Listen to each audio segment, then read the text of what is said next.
পহেলা বৈশাখ বাংলা সনের প্রথম দিন। এ দিনটি বাংলাদেশে নববর্ষ হিসেবে পালিত হয়। এটি বাঙালির একটি সর্বজনীন লোকোৎসব। এদিন আনন্দঘন পরিবেশে বরণ করে নেওয়া হয় নতুন বছরকে। কল্যাণ ও নতুন জীবনের প্রতীক হল নববর্ষ। অতীতের ভুল ত্রুটি ও ব্যর্থতার গ্লানি ভুলে নতুন করে সুখশান্তি ও সমৃদ্ধি কামনায় উদ্যাপিত হয় নববর্ষ।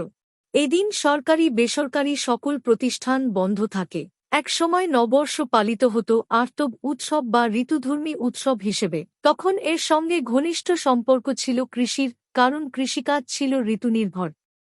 এই কৃষিকাজের সুবিধার্থেই মুঘল সম্রাট আকবর 1584 খ্রিস্টাব্দের 10 ডিভিশন 11 মার্চ বাংলা সন প্রবর্তন করেন এবং তা কার্যকর হয় তাঁর সিংহাসনারোহণের সময় থেকে 5 নভেম্বর 1556 হিজরি চান্দ্রসন ও বাংলা সৌরসনকে ভিত্তি করে বাংলা সন প্রবর্তিত হয়। নতুন সনটি প্রথমে ফসলি সন নামে পরিচিত ছিল, পরে তা বঙ্গাব্দ নামে পরিচিত হয়।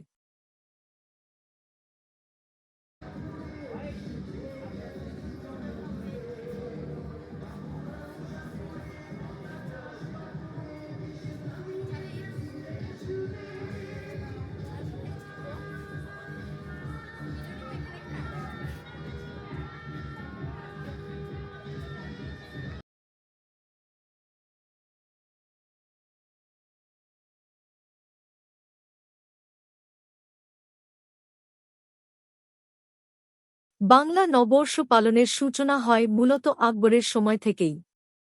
সে সময় বাংলার কৃষকরা চৈত্র মাসের শেষ দিন পর্যন্ত জমিদার, তালুকদার এবং অন্যান্য ভূস্বামীর খাজনা পরিশোধ করত। পরদিন নববর্ষে ভূস্বামীরা তাদের মিষ্টিমুখ করাতেন।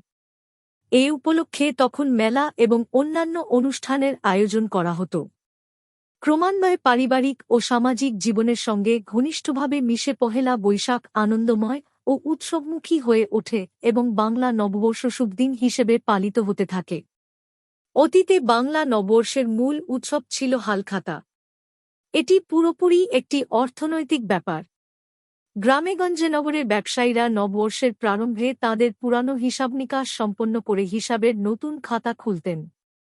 এ উপলক্ষে তাঁরা নতুন পুরাতন খদ্দেরদের আমন্ত্রণ জানিয়ে মিষ্টি বিতরণ করতেন এবং নতুনভাবে তাদের সঙ্গে ব্যবসায়িক যোগসূত্র স্থাপন করতেন। চিরাচরিত এ অনুষ্ঠানটি আজও পালিত হয়।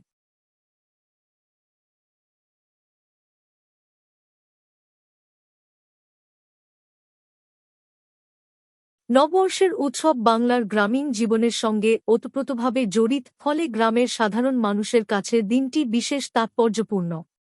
সাধারণত নববর্ষে তারা বাড়িঘর পরিষ্কার রাখে, ব্যবহার্য সামগ্রী ধোয়ামোছা করে এবং সকালে স্নানাদি সেরে পুতপবিত্র হয়।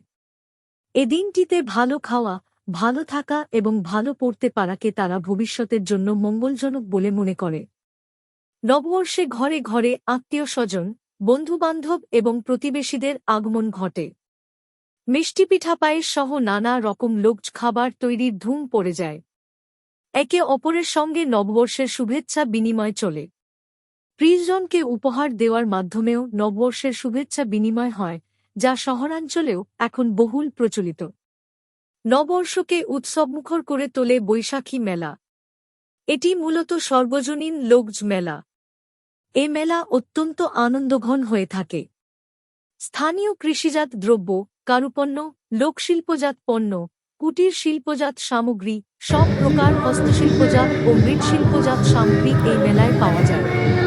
এছাড়া শিশু কিশোরদের খেলনা, মহিলাদের সাজসজ্জার সামগ্রী এবং বিভিন্ন লোকজ খাদ্যদ্রব্য যেমন চিড়া, মুড়ি, খই, বাতাসা, বিভিন্ন প্রকার মিষ্টি প্রভৃতির বৈচিত্র্যময় সমারোহ থাকে মেলায়। মেলায় বিনোদনেরও ব্যবস্থা থাকে। বাংলাদেশের বিভিন্ন অঞ্চলের লোকগায়ক ও লোকনর্তকদের উপস্থিতি থাকে। তারা যাত্রা, পালাগান, কবিগান, জারিগান, গম্ভীরা গান, গাজির গান, আলকাপ গান সহ বিভিন্ন ধরনের লোকসঙ্গীত, বাউল মারফতি মুর্শিদি ভাটিয়ালি ইত্যাদি আঞ্চলিক গান পরিবেশন করেন। লাইলি মজনু, ইউসুফ জুলেখা, রাধাকৃষ্ণ প্রভৃতি আখ্যানও উপস্থাপিত হয়। চলচ্চিত্র প্রদর্শনী, নাটক, পুতুল নাচ, নাগরদোলা, সার্কাস ইত্যাদি মেলার বিশেষ আকর্ষণ। এছাড়া শিশুকিশোরদের আকর্ষণের জন্য থাকে বায়োস্কোপ। শহরাঞ্চলে নগর সংস্কৃতির আমেজেও এখন বৈশাখী মেলা বসে এবং এই মেলা বাঙালিদের কাছে এক অনাবিল মিলন মেলায় পরিণত হয়। বৈশাখী মেলা বাঙালির আনন্দঘন লোকায়ত সংস্কৃতির ধারক।